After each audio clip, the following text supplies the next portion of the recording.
ಒಂಥರ ವಿಶೇಷವಾಗಿರುವಂಥ ಒಂದು ವಿಶೇಷ ರೆಸಿಪಿನ ಇವತ್ತು ನಾನು ಶೇರ್ ಮಾಡ್ತಾ ಇದ್ದೀನಿ.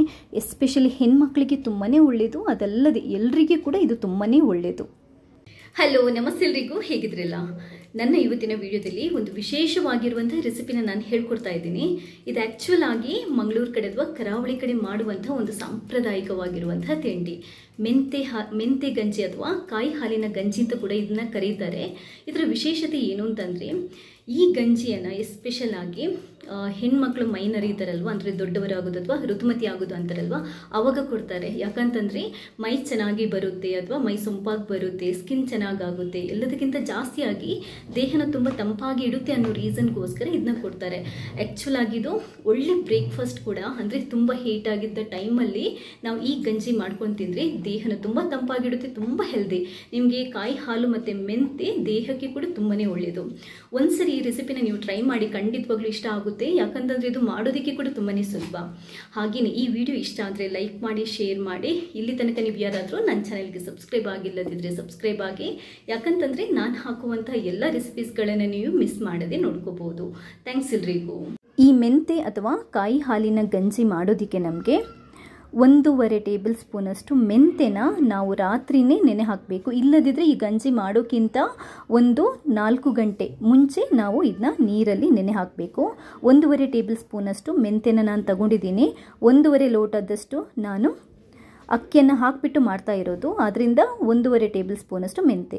ಇವಾಗ ನಾನು 1.5 ಗ್ಲಾಸಷ್ಟು, ಬೆಳಿಗ್ಗೆ ಇದನ್ನ ಮಾಡಬೇಕಿದ್ರೆ 1.5 ಗ್ಲಾಸಷ್ಟು ರೈಸನ್ನು ತಗೊಂಡ್ಬಿಟ್ಟು ಅದನ್ನ ಚೆನ್ನಾಗಿ ತೊಳೆದ್ಬಿಟ್ಟು ನೀಟಾಗಿ 1-2 ಸರಿ ನೀರಲ್ಲಿ ತೊಳ್ಕೊಳ್ಳಿ. ಅದಾದ ನಂತರ ನಾವಿದನ್ನ ಕುಕ್ಕರಲ್ಲಿ ಬೇಯಿಸ್ಕೋಬೇಕು. ಫಸ್ಟ್ ನಾವು ಮೆಂತೆ ಮತ್ತು ಈ ರೈಸನ್ನು, ಮೀಲ್ಸ್ ರೈಸ್ ಯಾವ್ದು ಬೇಕಾದರೂ ನಾವು ಯೂಸ್ ಮಾಡ್ಬೋದು.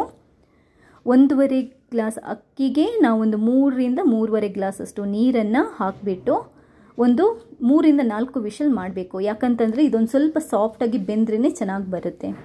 3-4 ವಿಷಲ್ ಹಾಕಿದಾಗ ನೀಟಾಗಿ ಗಂಜಿ ಬೆಂದಿರುತ್ತೆ, ಮೆಂತೆನೂ ಬೆಂದಿರುತ್ತೆ, ರೈಸು ಬೆಂದಿರುತ್ತೆ, ಮೆಂತೆನೂ ಬೆಂದಿರುತ್ತೆ. ಇವಾಗ ಸ್ಟವ್ ಮೇಲೆ ಒಂದು ಬಾಣಲೆ ಇಟ್ಟು ಅದಕ್ಕೆ 2 ಟೇಬಲ್ ಸ್ಪೂನಷ್ಟು ತುಪ್ಪನ ಹಾಕ್ಕೊಳ್ಳಿ. ಅಡುಗೆ ಎಣ್ಣೆ ಬೇಕಾದರೂ ಹಾಕೋಬಹುದು, ಬಟ್ ತುಪ್ಪ ಹಾಕಿದರೆ ತುಂಬಾ ಒಳ್ಳೆಯದು. ಆದ್ದರಿಂದ ನಾನು ತುಪ್ಪ ಹಾಕೊತಾ ಇದ್ದೀನಿ. ತುಪ್ಪ ಕಾದ ನಂತರ ಒಂದು 4-5 ಏಲಕ್ಕಿ, ಒಂದು ಸ್ವಲ್ಪ ಗೋಡಂಬಿ, ಸ್ವಲ್ಪ ದ್ರಾಕ್ಷಿ, ಒಣ ದ್ರಾಕ್ಷಿನ ತೊಳೆದ್ಬಿಟ್ಟು ಹಾಕ್ಕೊಳ್ಳಿ. ಇಷ್ಟನ್ನು ಹಾಕ್ಕೊಂಡು ಮೊದಲು ಇದನ್ನ ನಾವು ಒಂಚೂರು ತುಪ್ಪದಲ್ಲಿ ಫ್ರೈ ಮಾಡ್ಕೋಬೇಕು. ಅದಾದ ನಂತರ ಒಂದು 2-3 ಟೇಬಲ್ ಸ್ಪೂನಷ್ಟು ಬೆಲ್ಲನ ಹಾಕೊತಾ ಇದ್ದೀನಿ. ಬೆಲ್ಲ ಪುಡಿ ಮಾಡ್ಕೊಂಡು ಹಾಕ್ಕೊಳ್ಳಿ. ಆ್ಯಕ್ಚುಲಾಗಿ ಇದೊಂದು ಸ್ವಲ್ಪ ಸಿಹಿನೇ ಮಾಡೋದು ಯೂಶ್ವಲ್ ಆಗಿ. ಬೆಲ್ಲನ ಹಾಕಿಬಿಟ್ಟು ಒಂಚೂರು ಮೀಡಿಯಮ್ ಉರಿಯಲ್ಲಿ ಫ್ರೈ ಮಾಡಿದಾದ ನಂತರ ಒಂದು ಅರ್ಧ ಟೇಬಲ್ ಸ್ಪೂನಷ್ಟು ಉಪ್ಪನ್ನು ಹಾಕ್ಕೊತಾ ಇದ್ದೀನಿ.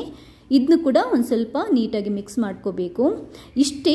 ಇವಾಗ ನಾವು ಇದಕ್ಕೆ ಬೇಯಿಸಿ ಇಟ್ಟಿರುವಂತಹ ಗಂಜಿ ಅಂದರೆ ರೈಸ್ ಆಗಿರುತ್ತಲ್ವ, ಅನ್ನ ಮತ್ತು ಮೆಂತೆ ಇದೆಯಲ್ವ, ಅದನ್ನ ಹಾಕೋಬೇಕು. ಹಾಕ್ಕೊಂಡು ನೀಟಾಗಿ ಮಿಕ್ಸ್ ಮಾಡ್ಕೋಬೇಕು.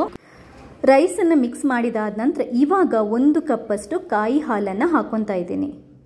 ಕಾಯಿ ಹಾಲನ್ನು ನೀವು ಅಂದರೆ ಕಾಯಿಯನ್ನು ತುರಿದ್ಬಿಟ್ಟು ಗ್ರೈಂಡ್ ಮಾಡಿಬಿಟ್ಟು ಹಾಲನ್ನು ಫಿಲ್ಟರ್ ಮಾಡಿ ತೆಗೆದು ಹಾಕಿ ಕಾಯಿ ಹಾಲನ್ನು ಹಾಕ್ಕೊಂಡು ಮೀಡಿಯಮ್ ಉರಿಯಲ್ಲಿ ಒಂದು 2-3 ನಿಮಿಷ ಮಿಕ್ಸ್ ಮಾಡಬೇಕು. ಚೆನ್ನಾಗಿ ಈ ಥರ ಮಿಕ್ಸ್ ಮಾಡಿಕೊಂಡು ಕಾಯಿ ಹಾಲು ಬೇಯೋ ತನಕ ಬಿಡಬೇಕು.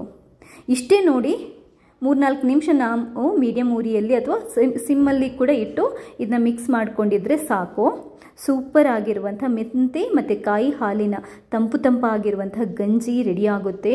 ದೇಹಕ್ಕೆ ತುಂಬಾ ಒಳ್ಳೆಯದು, ಎಲ್ಲರ ಆರೋಗ್ಯಕ್ಕೆ ಕೂಡ ತುಂಬಾ ಒಳ್ಳೆಯದು. ಮೈಯನ್ನು ಸೊಂಪಾಗಿಸುತ್ತೆ, ಸ್ಕಿನ್ ಇದೆಯಲ್ಲ ತುಂಬಾ ಬ್ರೈಟ್ ಆಗಿ ಶೈನ್ ಆಗೋ ಥರ ಮಾಡುತ್ತೆ. ಯಾಕಂತಂದರೆ ಮೆಂತೆ ಮತ್ತು ಕಾಯಿ ಹಾಲು ಸ್ಕಿನ್ನಿಗೆ ತುಂಬಾ ಒಳ್ಳೆಯದು. ತುಂಬ ಸೊಂಪಾಗಿ ಬೆಳೆಯುತ್ತಾರೆ ಹೆಣ್ಮಕ್ಳಿಗೆ. ಋತುಮತಿ ಆಗುವ ಟೈಮಲ್ಲಿ ಕೊಟ್ಟರೆ ಮೈ ಚೆನ್ನಾಗಿ ಬರುತ್ತೆ ಅಂತ ಊರ ಕಡೆ ಹೇಳ್ತಾರೆ.